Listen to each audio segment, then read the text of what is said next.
السلام علیکم ورحمۃ اللہ وبرکاتہ۔ بسم اللہ الرحمن الرحیم۔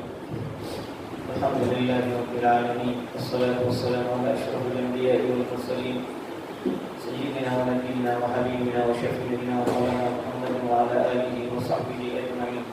اما بعد، اعوذ باللہ من الشیطان الرجیم، بسم اللہ الرحمن الرحیم۔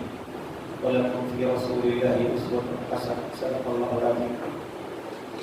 صدر جماعت، ذمہ داران جماعت اور میرے عزیز ایمانی دینی بھائیوں، سب سے پہلے میں اللہ تعالیٰ کا شکر بجا لاتا ہوں کہ اللہ تعالیٰ نے ہمیں اس بات کی توفیق عنایت فرمائی کہ ہم آپ لوگوں کے ساتھ بیٹھ کر کے کچھ گفتگو کریں۔ آپ حضرات کا بھی سب سے پہلے میں یہ شکریہ ادا کرنا ضروری سمجھتا ہوں کہ آپ پورا دن کام کر کے تھکے ہوئے ابھی آپ کو اپنے گھر جا کر کے اپنے بیوی بچوں کے ساتھ، ماں باپ کے ساتھ وقت گزارنا ہے، پوری تھکاوٹ آپ کی جو ہے دور کرنے کا وقت ہے۔ ایسے وقت میں آپ کو ہم لوگوں نے بلایا اور الحمدللہ آپ اتنی بڑی تعداد میں یہاں پر جمع ہوئے، اس لیے پیشگی میں آپ حضرات کو مبارکباد بھی دیتا ہوں، آپ کا شکریہ بھی ادا کرتا ہوں کہ آپ ہماری دعوت پر یہاں آئے۔ اللہ تعالیٰ ہمارے اس بیٹھنے کو قبول فرمائے۔ ہمیں کوئی لمبا جلسہ نہیں کرنا ہے، بلکہ ہمارا جلسہ بھی اختتام پذیر ہو رہا ہے۔ ہم آپ کا زیادہ وقت بھی لینا نہیں چاہتے۔ سیرت کے تعلق سے جہاں تک مسئلہ ہے، ہم اور آپ اچھی طرح سے جانتے ہیں کہ اللہ تعالیٰ نے ہمارے لیے جن کو اپنا آخری نبی اور پیغمبر اور رسول بنا کر بھیجا، جن کو خاتم النبیین بنا کر بھیجا، ان کی محبت ہم سبوں کے دلوں میں ہے اور ہونی بھی چاہیے۔ اگر ان کی محبت ہمارے دلوں میں نہ ہو تو پھر ہمارا ایمان ہی کامل نہیں۔ ہر مسلمان کو اس کے گھر میں اس کے والدین جو بات سکھاتے ہیں، اس میں سے ایک بات یہ بھی سکھائی جاتی ہے کہ اللہ کے نبی کی محبت، عظمت، ان کے تعلق سے جو ہے بتلایا جاتا ہے۔ ادھر مشغولیات لوگوں کی کچھ اتنی زیادہ ہو گئی ہے، آپ اچھی طرح سے جانتے ہیں کہ اس معاملے میں کچھ کوتاہی ہم لوگوں سے بھی ہو جاتی ہے۔ وہ کام، یہ کام، وہ ڈیوٹی، یہ ڈیوٹی، اور جو ہے اس کی وجہ سے تھکے ہوئے ہیں، گھر میں آ کر اپنے بچوں کو وقت دینا، یہ ہم لوگوں کے پاس وقت نہیں ہوتا۔ آپ بھی اس میں، میں بھی، سب لوگ اس میں جو ہے تقریباً یکساں ہے۔ حالانکہ ہم کو ایسا نہیں کرنا چاہیے۔ ہمارے بیوی بچوں کا ہم پر حق ہے، ہمیں ان کے سامنے اپنا وقت بھی دینا ہے اور ان کے سامنے جو اچھی باتیں ہم جانتے ہیں ان اچھی باتوں کو ہمارے بچوں کو ہمیں بتلانا چاہیے۔ اس وقت آپ کے سامنے اللہ کے نبی صلی اللہ علیہ وسلم کے تعلق سے مختصر ہی صحیح ہمارے ان علماء حضرات نے بڑی اچھی بات کی، بلکہ اس کو یہ خلاصہ ہم سمجھ لیں ہم لوگوں کے لیے کافی ہے۔ اس مہم کا حصہ بننے کے لیے آپ سے درخواست کی گئی۔ کیوں کی گئی؟ اس مہم کا حصہ بننے کے لیے ہمیں یہ سمجھنا چاہیے کہ یہاں بیٹھے ہوئے جیسے حضرات ہیں، آپ بھی انہیں کی طرح سے ہیں، کوئی الگ نہیں۔ معاشرے کے لیے ہر طبقے کی ضرورت ہے، ہمیں آپ کی ضرورت ہے، آپ کو ہماری ضرورت ہے، ہر طبقے والوں کو ایک دوسرے کی ضرورت ہے۔ الحمدللہ آپ اپنی کمائی کی خاطر، اپنے بچوں کے پیٹ میں حلال روزی کی خاطر محنت کر رہے ہیں۔ دن بھر آپ رکشہ چلاتے ہیں، اپنی گاڑی چلاتے ہیں، اور اس سے جو کچھ آپ کو مل جاتا ہے وہ لے کر آپ اپنے گھر میں پہنچتے ہیں اور اس سے کچھ سودا آپ خرید لیتے ہیں، پھر اپنے گھروں میں پہنچ کر کے ان کی جو ہے ضروریات پورا کرتے ہیں۔ اور حلال کمائی کے تعلق سے بھی آپ کے سامنے بات آئی کہ فریضۃ من الفریضہ کہا جاتا ہے۔ اللہ کے نبی نے بتایا فرض کے بعد ایک فرض نماز پڑھ رہے ہیں، وہ فرض، اس سے تو ہم کو چھٹکارا نہیں، لیکن یہ بھی ایک فرض ہے۔ عام طور پر ہم لوگ کیا سمجھتے ہیں کہ کمانا، بیوی بچوں کو کھلانا یہ ہماری اپنی ضرورت سمجھتے ہیں، یہ ہماری ضرورت یقیناً ہے، لیکن اللہ کے نبی کی تعلیمات کیا ہے؟ اس پر ہم کو اجر و ثواب بھی دیا جائے گا۔ ایک آدمی کماتا ہے، اس پیسے کو اپنی بیوی پر خرچ کرتا ہے، اپنے والدین پر خرچ کرتا ہے، اپنے بچوں پر خرچ کرتا ہے، اس پر فرض تھا وہ کام کرنا، اس کی ذمہ داری تھی، اس ذمہ داری کو اس نے ادا کیا، اس پر اللہ کی طرف سے اس کو بڑے اجر و ثواب سے نوازا جاتا ہے۔ بلکہ بعض روایات میں تو یہاں تک فرمایا گیا کہ ایک آدمی ایک مسکین کو صدقہ دیتا ہے، اس کو صدقے کا ثواب، اپنے رشتہ دار کو دیتا ہے ڈبل ثواب، اپنے گھر والوں پر خرچ کرتا ہے، اس سے کہیں زیادہ ثواب اس کو ملتا ہے۔ تو آپ اطمینان رکھیں، جو کام آپ کر رہے ہیں، آپ حلال روزی کی خاطر جو محنت کر رہے ہیں، جو مشقت اٹھا رہے ہیں، جو تکلیف اٹھا رہے ہیں، اور اس کے ذریعے جو آپ پیسہ لے کے اپنے گھر میں پہنچ رہے ہیں، اس سے اپنے بیوی بچوں کا جو ہے پیٹ پال رہے ہیں، پالنے والا تو اصلاً اللہ تعالیٰ ہے، اللہ نے ہم کو ذریعہ بنایا، اپنے بیوی بچوں کے لیے، اپنے والدین کے لیے ہم کو اللہ نے ذریعہ بنایا، ہم یہ کام کر رہے ہیں، اس پر بھی اللہ تعالیٰ اجر و ثواب سے نوازتے ہیں۔ آپ گھر میں اپنے گھر والوں سے محبت سے بات کرتے ہیں، گفتگو کرتے ہیں، اللہ کے نبی کی تعلیم یہ ہے کہ یہ بھی نیکی کا کام ہے، اجر و ثواب کا کام ہے۔ اللہ کے نبی اتنے بلند مقام پر ہونے کے باوجود اپنے گھر میں کیسے رہتے تھے؟ بچوں کے ساتھ، حضرات حسنین کے ساتھ، اپنی جو ہے اولاد کے ساتھ، اور پھر اپنے ازواج مطہرات کے ساتھ، امہات المومنین کے ساتھ اللہ کے نبی صلی اللہ علیہ وسلم کا کیا طریقہ تھا، کیسے آپ رہتے تھے، اور اس طرح زندگی گزارنے کو آپ نے جو ہے ان کے ساتھ وقت گزارنے کو کتنے اجر و ثواب کا کام بتایا ہے، یہ ہمیں جاننے کی ضرورت ہے۔ اللہ نے اپنے نبی کو جب یہ ہمارے لیے آئیڈیل اور نمونہ بنایا، وَلَكُمْ فِي رَسُولِ اللَّهِ أُسْوَةٌ حَسَنَةٌ، اللہ نے اپنے کلام پاک میں فرمایا کہ تمہارے لیے نبی کی زندگی کے اندر ایک بہترین نمونہ ہے، جن کو ہمارے لیے آئیڈیل بنایا گیا ہے، جن کو ہمارے لیے نمونہ بنایا گیا ہے، نہ صرف ہمارے لیے بلکہ قیامت تک آنے والے تمام انسانوں کے لیے جن کو نمونہ بنایا گیا ہے، جو اپنی زندگی میں مکمل، ہر اعتبار سے مکمل، اس سے زیادہ مکمل ہونے کا کوئی سوال نہیں پیدا ہوتا۔ اللہ کے نبی صلی اللہ علیہ وسلم جس شعبے کو اللہ کے نبی کے آپ اٹھا کے دیکھیے، اللہ کے نبی صلی اللہ علیہ وسلم اس کے اندر اتنے مکمل تھے، اس سے زیادہ مکمل کوئی ہو نہیں سکتا۔ تو اس لحاظ سے اللہ تعالیٰ نے اپنے نبی کو ہمارے لیے آئیڈیل اور نمونہ بنایا۔ ہم اپنی زندگی کو، ان کی زندگی کے کو سامنے رکھ کر اپنی زندگی گزاریں۔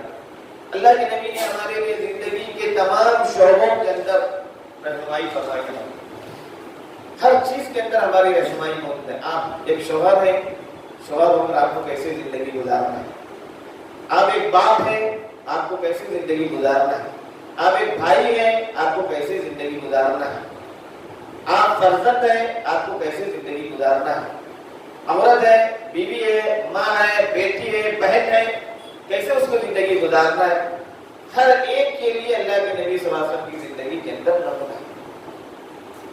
آپ کو ہم کوئی لمبی تقریر کے ذریعے بات و نصیحت کرنے کے لیے یہاں نہیں بلائے، جب آپ آئے ہیں اس موقع کا فائدہ اٹھا کر دو چار باتیں آپ کے سامنے آئے، یہی باتیں آپ کو بیان کرنی مقصود تھی، ورنہ اصل جو کام ابھی جو ہے بتایا گیا اس کی تفصیل بھی آپ کے سامنے آئے گی کہ ہم آپ کے ذریعے جو ہم یہاں پر مہم جماعت کی طرف سے شروع کی ہے، اللہ کے نبی کی سیرت کو لوگوں تک پہنچانا۔ آپ دیکھیے فرانس کے حالات آپ سن رہے ہیں، دنیا کے اندر ایسے مختلف موقعوں پر حالات ہوئے اور یہ ہوتے رہے۔ اللہ کے نبی کی زندگی کے اندر بھی حالات آئے، جو اللہ کے نبی صلی اللہ علیہ وآلہ وسلم کے تعلق سے ادنا گستاخی کرے گا، اس کی تو زندگی گئی، اس کی تو تباہی ہوئی۔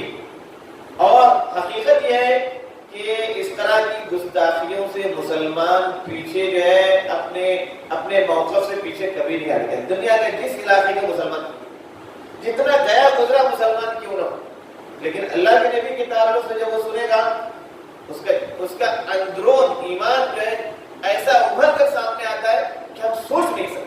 ایسے واقعات ہوئے ہیں، ہر زمانے میں ہوئے۔ یہ لوگ جو بھی کریں، ان کو تو یہ سمجھنا چاہیے کہ اس سے ہم کو اور مضبوط کر رہے ہیں، ہمیں اللہ کے نبی کے ساتھ تعلق میں اور انہوں نے جو ہے بیدار کیا، ہم اپنے نبی کے ساتھ اور زیادہ والہانہ عشق رکھیں گے، ہم اپنے نبی کے ساتھ اور زیادہ تعلق رکھیں گے۔ آئیے جتنے کرتے جائیں گے ہمارا اپنے نبی کے ساتھ اتنا ہی زیادہ تعلق بڑھتا جائے گا۔ یہ ہمارا ایمان ہے، ہمارے ایمان کا تقاضا ہے۔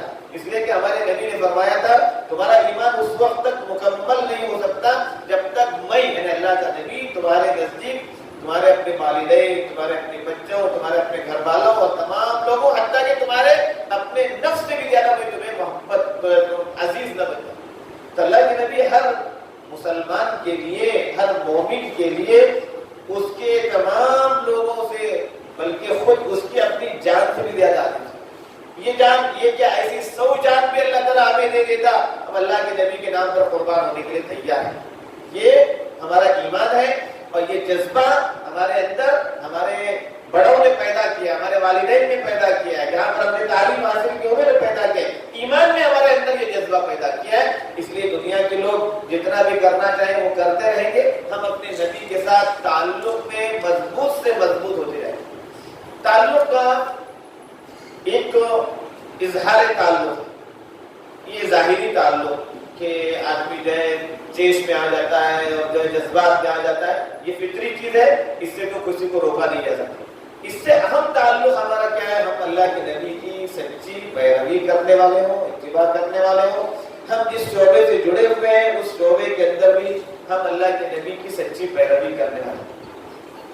اللہ نے ایک چیز بتلائی ہے کہ برکت، عام طور پر برکت ہم سمجھتے ہیں پیسہ زیادہ ہونا، پیسہ زیادہ ہونا برکت نہیں۔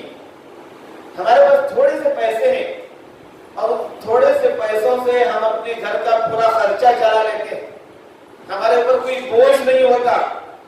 کوئی آدمی اچھا، بہت اچھا کھا رہا ہے، ہم اتنا اچھا نہ کھا لیں، لیکن جتنا ہمارے لیے ہماری بھوک کی خاطر جس قدر ہمارے ضروری ہے ہم وہ کھا لیں۔ کسی دن جو ہے جو عید کا دن یا خوشی کا دن، کوئی موقع کا دن ہے، اس دن ہم بھی اچھا کھا لیتے ہیں۔ ہماری کمائی ہمارے لیے اس قدر کافی ہو جاتی ہے کہ ہم اندازہ نہیں لگا سکتے۔ یہ ہے برکت۔ ایک آدمی روزانہ 200-300 روپے 500 روپے کماتا ہے اور اس کے مقابل میں ایک دوسرا آدمی ہزاروں روپے، لاکھوں روپے کماتا ہے۔ کوئی ضروری نہیں اس لاکھ کمانے والے کی کمائی کے اندر کوئی ایسی برکت ہو جو 500 روپے کمانے والے کی کمائی کے اندر۔ تو اصل میں برکت کہاں سے آتی ہے؟ جب آدمی کمائی کو صحیح ڈھنگ سے حاصل کرتا ہے، اس کو صحیح ڈھنگ سے خرچ کرتا ہے۔ ایک تو کمائی ہم کو صحیح طریقے سے کرنا، حلال طریقے سے کرنا، اس کے اندر ہماری کمائی کے اندر جھوٹ نہ ہو، دھوکہ دہی نہ ہو، اور لوگوں کو جو ہے غلط طریقے سے ان کا پیسہ ہم حاصل کرنے کی کوشش نہ کریں گے۔ اور دوسرا ہے کہ جو پیسہ ہمارے پاس آئے اس پیسے کو خرچ کرنا بھی، یہ بھی صحیح ڈھنگ سے۔ ایسا نہیں کہ ہم اس کو اللہ کی ناپسندیدہ کاموں میں خرچ کر دیں، اللہ جن کاموں سے ناراض ہوتے ہیں ان کاموں میں ہم اس کو خرچ کر دیں۔ تو ہمیں ان باتوں کو سمجھنا چاہیے۔ برکت کے پیدا ہونے کے لیے ضروری ہے کہ ہم اللہ کے جو فرائض ہیں ان فرائض کی کم از کم پابندی کریں۔ بہت بڑا تہجد گزار ہونا، بہت بڑے نوافل کا آدمی کو پابند ہونا کوئی ضروری نہیں، فرائض کی پابندی ہم کریں۔ فرض نماز ہم سے کبھی بھی نہ چھوٹے، جماعت ہم سے کبھی نہ چھوٹے۔ ہم گاڑی چلا رہے ہیں، مسجد قریب ہے، روک دیا مسجد، جو بھی مسجد میری سب اللہ کا گھر ہے، اندر گزرے، نماز پڑھی، پھر آ گئے، خلاص۔ آپ اتنا کوشش کیجئے کہ آپ نمازوں کی جو ہے پابندی، اب تک الحمدللہ آپ کر رہے ہیں، لیکن کبھی بھی ہو سکتا ہے آگے پیچھے ہو رہی ہو بعض نمازوں کے پڑھنے میں، تو اس سلسلے میں آپ ذرا محتاط رہیں کہ ہماری نمازیں نہ چھوٹنے پائیں، نمازیں اپنے وقت پر، خصوصاً فجر کی نماز کے تعلق سے۔ آپ بہت تھکے ہوئے گھر گئے تھے، پہنچے تھے، کچھ دیر تک بیٹھے رہے، کچھ ٹی وی دیکھ لیا، پھر اس کی وجہ سے رات دیر تک سوئے، فجر کی نماز نکال دی، یہ سب ہماری زندگیوں سے برکت ختم کرنے والی چیز۔ آپ تھوڑا کمائیں گے، آپ تجربہ کر کے دیکھ لیجئے، آپ فجر کی نماز کی پابندی کیجئے۔ آپ کو سونا ہے فجر کے بعد، تھوڑی دیر آپ سو لیجئے، کوئی حرج نہیں، لیکن فجر کی نماز کو اپنے وقت پر پابندی کے ساتھ آپ پڑھنے کا معمول بنا لیں۔ صبح کی دو سنتیں ہیں، فجر سے پہلے کی 2 رکعت سنت اور پھر فرض 2 رکعت پڑھ لیں، اتنا کم از کم کریں۔ اور اگر اللہ نے توفیق دی، آپ ہمت کریں، کوشش کریں، کوئی تکلیف کی بات نہیں ہے، آپ ذرا پہلے اٹھ جائیں، 15-20 منٹ پہلے اٹھ لیا، 2 رکعت نماز پڑھ لی، سنت نماز تہجد کی 2 رکعت پڑھ لی، اس وقت اللہ کے سامنے ہاتھ اٹھا کے جو ہم مانگتے اللہ دے گا، یہ اللہ کا وعدہ ہے۔ اللہ نے اپنے نبی سے وعدہ ہم سے کرا ہے کہ اس وقت اللہ تعالیٰ آسمان دنیا پر نازل ہوتے ہیں اور اللہ اپنے بندوں سے کہتے ہیں، کوئی مسلمان میں اس کی ضرورت پڑا کروں. ہر کوئی اپنی حاجت میرے ساتھ میں رکھنے والا میں اس کی حاجت پوری کروں. ہر کوئی اپنی مغفرت مانگنے والا میں اس کی مغفرت کروں. ہر کوئی اپنے گناہوں کو بخشش چاہنے والا میں اس کے گناہوں کو بخشوں. یہ اللہ کی طرف سے اعلان ہوتا ہے. صبح صادق تک فجر کے اذان تک یہ اعلان ہوتا رہتا ہے. اللہ انتظار میں ہوتے ہیں اپنے بندے کے. میرا بندہ ہم طرح سے کوشش کریں, کوئی زیادہ مشکل کام نہیں ہے. پھر آپ کے لیے روزی کے اندر جو برکت ہے آپ دیکھیں گے, اس کے ذریعے آپ اندازہ نہیں لگا سکتے. کم از کم یہ نہ ہو فجر کی نماز تو آپ اپنے وقت پر پڑھیں, باقی نمازوں کو اپنے وقت پر پڑھیں.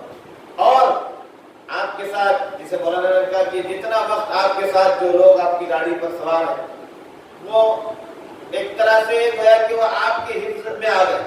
اب گاڑی کو صحیح ڈھنگ سے چلانا یہ آپ کی ذمہ داری ہے. قوانین جو ہوتے ہیں حکومت کے, ان قوانین کا پاس و لحاظ کرنا یہ بھی ضروری ہے. ان کے اگر جو ہے یونیفارم کا مسئلہ, آپ یونیفارم کی بھی پابندی کریں. آپ گاڑی کو جو ہے زیادہ تیز نہ چلائیں, یہ بھی ہمارے لیے ضروری ہے. ہم سمجھتے ہیں کہ آپ یہ سب باتیں کر رہے ہیں, پھر تذکرتاً یہ باتیں ہم آپ سے کہنا آپ کی محبت میں. آپ اطمینان سے گاڑی چلائیں, کوئی جلدی نہیں ہوتی آدمی کو, اور اطمینان سے گاڑی چلا کر اس آدمی کو اس کی منزل پر پہنچائیں. جب منزل پر پہنچائیں تو آپ کی ذمہ داری ہے کہ آپ جتنا جو واجبی کرایہ ہے اتنا ہی لیں, غیر ضروری کرایہ لوگوں سے زیادہ بھی نہ. ایک واقعہ آپ کے سامنے میں بیان کرتا ہوں.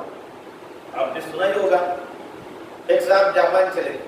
جاپان بہت دنیا کے اندر سب سے زیادہ ترقی یافتہ ملک. اس نے پیچھے مڑ کر نہیں دیکھا. وہاں پر جو ہے بم گرایا گیا, ایٹم بم گرایا گیا. سب سے پہلے دنیا کے اندر کہیں بم گرایا گیا تو جاپان کے اندر. تو ان لوگوں نے پیچھے مڑ کر نہیں دیکھا, ایسے آگے بڑھے ہم سوچ نہیں سکتے. ایک مولوی صاحب گئے یا کوئی تھے, وہ گئے, اتفاق سے ان کو ایک جگہ جانا تھا, زبان نہیں جانتے تھے. انہوں نے اشارے سے لکھ کر کے اس کے ذریعے جانا بتا دیا, فلاں جگہ جانا. ٹیکسی ڈرائیور ان کو لے گیا, اپنی منزل پر لے جانا پہنچایا. منزل پر پہنچانے کے بعد جو لوگ ان کو لینے کے لیے آئے تھے, جس جگہ پہنچے تھے, وہ لوگ ان کی زبان جانتے تھے. انہوں نے ان سے کہا کہ اس ٹیکسی ڈرائیور کو جانے سے پہلے ایک بات ضرور پوچھیں, یہ ہم کو سمجھے گا. پوچھیے کہ یہ صاحب جو ہے نا ہم کو ٹیکسی پر لے آ رہے تھے, ایک جگہ آنے کے بعد انہوں نے اپنا میٹر بند کر دیا, اور پھر کافی دیر کے بعد انہوں نے میٹر جو آن کر دیا. ان کو پوچھیں یہ میٹر کیوں بند کیا تھا, کیا بات ہے انہوں نے میٹر کیوں بند کیا تھا. میٹر چل رہا تھا اور ایک جگہ آنے کے بعد انہوں نے میٹر بند کر دیا. پھر تھوڑی دیر کے بعد, کافی دیر گزرنے کے بعد انہوں نے میٹر آن کیا. یہ کام انہوں نے کیوں کیا تھا, ان کو جانے سے پہلے یہ پوچھی. جاپانی زبان کے اندر ان کو پوچھا گیا تو انہوں نے جو بات کہی وہ ہم لوگوں کے لیے سبق کی بات. نے کہا کہ مجھے جس راستے پر مڑنا تھا, جہاں سے مجھے ٹرن لینا تھا, وہ مجھ سے مس ہو گئے اور میں آگے نکل گیا. اب آگے نکل کر کے مجھے ان کے منزل پر جانے کے لیے دور سے جانا پڑتا تھا. 2-3 کلومیٹر کا فاصلہ مجھے زیادہ طے کرنا پڑتا تھا, جو میری غلطی سے ہوا تھا. اس لیے میں نے وہاں پر میٹر بند کر دیا کہ یہ کرایہ ان سے میں نہ لوں. 2-3 کلومیٹر کا جو کرایہ ہے میں ان سے لوں گا, یہ میرے لیے صحیح نہیں ہے. اس لیے میں نے میٹر بند کر دیا تھا. اب آپ واپس ان کی جو ہے جس راستے سے مجھے جانا تھا اس راستے پر میں پہنچا تو میں نے میٹر بند کیا. وہ آدمی مسلمان نہیں, کوئی اللہ والا نہیں. آخری بات مسلمان نہیں, چھوڑیے اللہ والوں کی بات کی بات. کوئی پڑھا لکھا آدمی, دین کی تعلیم پڑھا ہوا, پھر مسلمان بھی نہیں تھا, لیکن یہ ان کے اندر جو جذبہ ہے کہ ہم جو کام کریں گے صحیح کریں گے, غلط کام نہیں کریں گے. کسی کا بھی پیسہ ہم غلط طریقے سے نہیں لیں گے. برسر تذکرہ میں یہ بات آپ سے کر رہا ہوں, آپ ایسا کرتے ہیں نہیں, ایک تذکرہ تک آپ کے ذہن میں رہے. اس لیے ہم جتنا پیسہ اللہ تعالیٰ نے ہم کو ہمارے لیے واجب کیا ہے, جو واجبی آپ دوڑ لیتے ہیں وہ لیں گے. آپ دیکھیے, آپ نماز کی پابندی کے ساتھ, خصوصاً فجر کی نماز باجماعت پابندی کے ساتھ آپ اس طرح سے کریں گے, آپ خود اندازہ لگائیں گے, کچھ ہی دنوں کے اندر آپ کا اندازہ ہوگا کہ آپ کی کمائی کے اندر برکت ہوگی. یہ کام آپ کو کرنا ہے. دوسری آخری بات مجھے آپ سے کرنی ہے, ہم اور آپ سب داعی دعوت دینے کے لیے دنیا کے اندر آئے. ہمیں اپنے قول سے, اپنے فعل سے, اپنے عمل سے دعوت دینا ہے. ہم لوگوں کو جا کے مسلمان ہو جو بولنے کی ضرورت نہیں ہے. ہمارا طرز عمل یہ بتاتا ہے ہم کیسے رہتے ہیں. لوگ ہم کو دیکھ کر سمجھتے سمجھتے ہیں یہ آدمی مناسب آدمی، یہ آدمی صحیح آدمی، یہ آدمی غلط نہیں. اس لیے لوگ آپ صحیح کریں گے، آپ جو ہے نا رکشہ صحیح رکھیں گے، آپ کی گاڑی صحیح رکھیں گے، کرایہ بازی بھی رکھیں گے، لوگوں پر آپ کی نظریں نہیں جائیں گی، عورتوں پر آپ کی نظریں نہیں جائیں گی. لوگ فون کر کے آپ کو بلائیں گے، ان کو اتنا تو بھائی یہ رکشہ والا ٹھیک ہے، یہ گاڑی والا ٹھیک ہے، یہ کرایہ بھی مناسب لیتا ہے اور ساتھ ہی ساتھ اس کی نظریں غلط نہیں جاتی، عورتوں پر اس کی نظریں نہیں ہوتی. آپ کو فون کر کے بلائیں گے آپ پر اطمینان ہونے کی وجہ سے. جب آپ پر اطمینان کریں گے پھر آپ دیکھیے کیا ہوگا آگے چل کے. تو آپ سے یہ کہنا ہے کہ یہ تو کام آپ کو کرنا، دوسرے اپنے عمل سے دعوت دینا، خیر میں آپ کو جو ہے ترجیح دیں کہ ان لوگوں کے رکشے پر بیٹھنا اچھا ہے، یہ جو ہے صحیح کام کرتے ہیں اور یہ جو ہے کرایہ بھی واجب ہی لیتے ہیں اور کوئی غلط کام نہیں کرتے. اسی کے ساتھ ساتھ اس وقت جماعت کے تعلق سے جو مہم آپ کو اس میں شریک کرنا ہے وہ یہ کہ آپ کے ذریعے ہم، چونکہ آپ پورے گاؤں میں گھومتے رہتے ہیں، مختلف جو ہے محلوں میں جاتے ہیں، ہمارے اپنے محلوں میں بھی آتے ہیں، غیروں کے محلے میں بھی آپ کا جانا ہوتا ہے. رکشہ اسٹینڈ پہ آپ کا رکشہ کھڑا رہتا ہے، باہر سے آنے جانے والے لوگ آپ کی جو ہے گاڑیوں پر اس کی نظر ہوتی ہے. ایک چھوٹا سا اسٹیکر آپ کو ابھی ہمارا طلع صاحب یہ کوئی بتائیں گے آپ کو، آپ لگائیں گے، اس کے اندر ایک پیغام اللہ کے نبی کی کوئی حدیث، کوئی فرمان اردو زبان میں ہے، کنڑا میں ہے، انگریزی میں ہے، وہ آپ کی جو ہے رکشے پر رہے گا. ایک آدمی پڑھ لیا اس نے، اس کے سامنے ایک بات آئی، پتہ نہیں کس وقت اللہ تعالیٰ اس کے دل میں یہ بات ڈال دی. سمجھنے کی بات، آپ کے ذریعے یہ اس کے دل میں ایک بات آئی. اللہ کے نبی کا فرمان ہے لِأَن يَهْدِيَ اللَّهُ بِكَ رَجُلًا وَاحِدًا خَيْرٌ لَكَ مِمَّا طَلَعَتْ عَلَيْهِ الشَّمْسُ وَالْقَمَرُ أو كما قال صلی اللہ علیہ وسلم. ایک آدمی کو ہمارے ذریعے ہدایت ملتی ہے، صحیح راستے پہ آ جاتا ہے وہ آدمی، ہمارے ایک بات، ہماری کسی بات سے اس کو رہنمائی ملی. اللہ کے نبی نے فرمایا اس پوری کائنات سے تمہارے لیے بہتر ہے. آسمان، سورج اور چاند، سورج اور چاند جس پر طلوع یعنی کائنات، اس کائنات سے اس کے حق میں بہتر ہے کہ ایک آدمی کو ہدایت مل جائے. تو ہم یہ چاہ رہے ہیں کہ اس مہم میں آپ کو بھی ہم شریک کرنا چاہ رہے ہیں. آپ کو ہمارے ساتھ اس مہم میں ہم شریک کرنے کے بجائے آپ کو کوئی واعظ دینے کے لیے، نصیحت کرنے کے لیے، تقریر کرنے کے لیے کچھ نہیں. ہم آپ کو اپنی طرح سے سمجھتے ہیں، ہمارے اور آپ سے کوئی فرق نہیں. آپ معاشرے کا کوئی ایسا طبقہ نہیں جس کو اچھی نگاہ سے نہیں، آپ معزز ہیں، ہماری نظروں میں آپ معزز ہیں، اس لیے کہ آپ پاک دامن ہیں. آپ پاک دامنی کے ساتھ اور آپ ایمانداری کے ساتھ، امانتداری کے ساتھ اپنا یہ پیشہ انجام دیں. اپنے بچوں کے لیے، اپنے لوگوں کے لیے حلال کمائی کے ذریعے آپ کما رہے ہیں. اللہ تعالیٰ آپ کی کمائی میں بھی جو ہے اللہ تعالیٰ برکت دے. حدیث میں آتا ہے المؤمن یموت بعرق الجبین، مومن جب اس کا انتقال ہوتا ہے پیشانی پر اس کا پسینہ آتا ہے. اس کی تشریح کرنے والے محدثین نے یہ بھی لکھا ہے ایک آدمی زندگی پر حلال کمائی کی کوشش میں رہتا ہے اور کوشش کرتے کرتے کرتے اس کو موت آ جاتی ہے، اس کی ایمان کیا رہا، اس کے مومن ہونے کیا رہا. الحمدللہ آپ یہ کر رہے ہیں، اچھا کام کر رہے ہیں اور حلال کمائی کر رہے ہیں. اس کے ذریعے ہم آپ کو بھی اپنی مہم میں شریک کرنے کے لیے لائے ہیں. میری بات شاید طویل ہوئی، میں اس سما خراشی برابر سے معذرت بھی چاہوں گا. اللہ تعالیٰ ہم سبوں سے اپنی مرضیات کے کام لے لے اور ہمیں اپنی رضا اور خوشی کے لیے اللہ تعالیٰ رضا اور خوشی کے کام کرنے کی ہمیں توفیق عنایت فرمائے. آمین.